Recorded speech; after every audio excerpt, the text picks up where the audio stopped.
ఏమనంటే red book తెస్తాడట ఈ లోకేష్ గారు. అంత మాట్లాడేసింది ఒరేయ్ నా బుక్ నేను తీసానంటే నువ్వే ఉండవు, మీ బాబు ఉండడు. కోట ఇది వెళ్ళిపోద్ది లోపలికి. నా పవర్లు నేను వాడానంటే మీ బాబుని కనుక్కో. నువ్వు తీసే బుక్ ఏంటి? నువ్వు ఎంతమంది మీద దాడులు చేస్తున్నావు? నిన్ను జైల్లో పెట్టి తీరుతా. అందరినీ అస్సాంకి పార్సల్ చేస్తున్నాను. అస్సామా? అక్కడే నా మనుషుల్లా బతకండి. చెంచలు కూడా జైలు. నీ బాబు జైలుకి వెళ్తాడని చెప్పా. ఏం వాగుతున్నావు? ఏందిరో వాల్యూమ్ పెంచిన పెంచగా నేను చూసి పోసేసుకుంటా అనుకున్నావా? దగ్గర పెట్టుకో. నీకు ఎందుకు ఎప్పుడు అట్లా చిరాకు పడుతుంటావు? వెయిట్ చేసిందా? ఇంకొక వైసీపీ నాయకుడు ఏ రాజకీయ నాయకుడినైనా నువ్వు టచ్ చేసావా? ఏళ్ళు ఖాళీగా ఉంటే చూపించాలి సార్. ఖాళీగా ఉంటే ఏళ్ళు తీసేస్తావు నువ్వు. ఏళ్ళు ఇచ్చేస్తాను. బాబుని జైల్లో పెడతా, నిన్ను జీరో చేస్తా. కలాం గారు కలలు కనమన్నారు, కథలు మింగమనలేదు. అధికారం ఉందని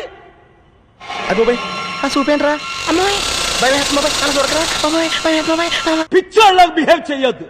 ఎవరేది పప్పులో ఒక్కసారి గుర్తు తెచ్చుకో. వెంతరా రాజశేఖర రెడ్డి గోరు తీయడానికి సరిపోడు. ఆడో గొప్ప సిద్ధాంతి, ఈడో గొప్ప యాదాంతి.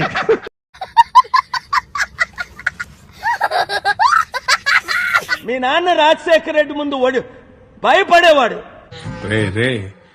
నేనే బెటర్ రా, కాస్త వెనక ముందు ఆలోచిస్తున్నాను. నువ్వేంట్రా ఏకం గేట్లు ఎత్తేస్తున్నావు? రాజశేఖర రెడ్డి హాని చేయకుండా నేను కాపాడా. 5 రూపాయలు పెట్టి ఒక అద్దం కొనుక్కొని చూసుకోవచ్చు కదరా. మీ నాన్న నా శిష్యుడు. గుడి దగ్గర చెవులో పువ్వులు పెట్టుకుని చాలా మంది ఉంటారు, వాళ్ళకి చెప్పుగా. నా స్పిరిచువల్ పవర్ వాడేనా? వాడు ట్రంప్ అయినా దిక్కులేదు, బైడెన్ అయినా దిక్కులేదు, మోదీ అయినా దిక్కులేదు. అని ఎవరికైనా చూపించండి రా, వదిలేయకండి రా బాబు. అలాగా కూర్చోబెట్టి చెప్పండి రా, వదిలేస్తారేట. జగన్మోహన్ రెడ్డి ఎప్పుడు నా మీద కేసులు పెట్టలా. నేనంటే నీకెందుకురా అంత ఇష్టం? మొదటి నుంచి మీరంటే విపరీతమైన పాజిటివ్ వైబ్రేషన్స్ నాకు. జగన్మోహన్ రెడ్డి నన్ను కలిసి ఉంటే బాగున్ను. సరిపోయారు ఇద్దరును. ఇప్పటికైనా ఆయన నేను పిలిస్తే వెళ్తాను. ఆయన్ని నేను పిలుస్తున్నాను. నేను విన్నాను, నేనున్నాను. ఎందుకంటే ఎందుకు పొజిషన్ లేకుండా జీరో చేసి బీజేపీ చంద్రబాబుని పవన్ కళ్యాణ్ ని తొత్తులుగా వాడుకుంటే సహించేది లేదు. ఏం చేస్తావరా? చంపుతావా? నరుకుతావా? ఏం చేస్తావరా? అవినీతి జరిగింది. 5 లక్షల ఓట్లు టీడీపీ బీజేపీకి పడిపోయా. పాపం ఫీల్ అన్నట్టున్నారు. 500 పడలే. ఆ ఓట్లు ఎక్కడెళ్ళాయి? ఎంత ఘోరం జరిగిపోయిందిరా. 5 లక్షల క్రైస్తవ ఓట్లు, బీసీల ఓట్లు. క్రైస్తవులే 5 లక్షల ముస్లింస్. ఎంత మాట ఇది కుల పరీక్ష ఎందువా? నీ తండ్రి భరద్వాజుని జననమెట్టింది. నాకు తెలీదు. 20 లక్షల ఓట్లున్నాయి వైజాగ్ లో. నేను వెళ్ళిపోతాను, నన్ను పంపేద్దాం, నన్ను రెచ్చగొట్టారు.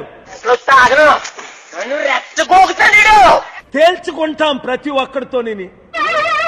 ఏంటి బాబన్న ఇంకోసారి? రాష్ట్రం ఈ దేశాన్ని రక్షించేదాకా నేను పోరాడతా. అసలు ఈ ఉద్యమం చాలా ఆలస్యంగా మొదలైంది. మిగతా రాష్ట్రాల వాళ్ళకి, భాషల వాళ్ళకి యూనిటీ మనకి. చిత్తశుద్ధున్న నాయకులందరూ నాతో కలవండి.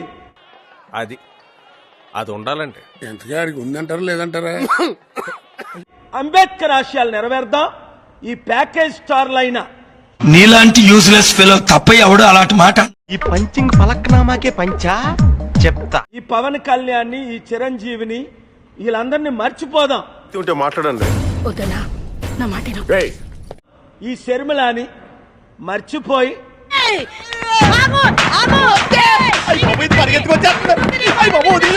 జగన్మోహన్ రెడ్డికి బీజేపీ వైసీపీ ఎంపీ అయినా అతను నా గురించే మాట్లాడుతున్నాడు. ఆర్ కృష్ణేత రాజీనామా చేయించక ముందే నేను చెప్పాను.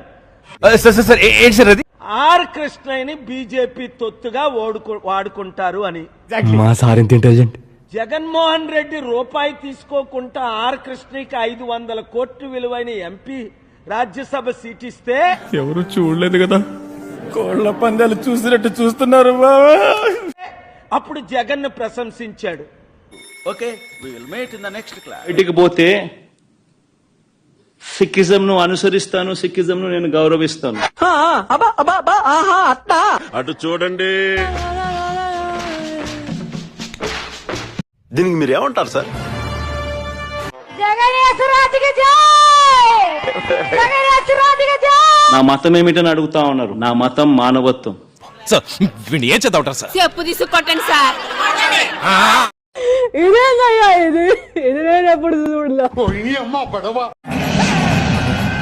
ఇప్పుడు ఎక్కడ కొట్టాలరా నిన్ను? కొట్టకుండా పని అయ్యే మార్గం లేదా? డిక్లరేషన్ లో రాసుకుంటానేమో రాసుకుంటా. డిక్లరేషన్ చూసుకోబల్లా చూడటం కాదండి, మీరు చెయ్యాలంతే.